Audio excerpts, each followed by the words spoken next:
Next to me, I have a 2021 Bugatti Chiron. I also have the key to that Bugatti Chiron. It would only be fair for me to cold start the car. Again, I did a previous video on the key. Not impressed, but oh well. Exciting. You've got to be very careful in this car because it's 15 million dirhams. I do not want to do anything that could result in scratches on this car. 3, 2, 1, go. 16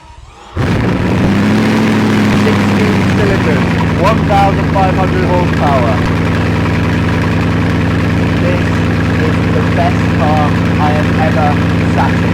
I'm not going to rev it because in the last video, loads of people calling me out saying don't rev the car on a cold start. Well, I actually did warm the car up, but this one is a pure cold start.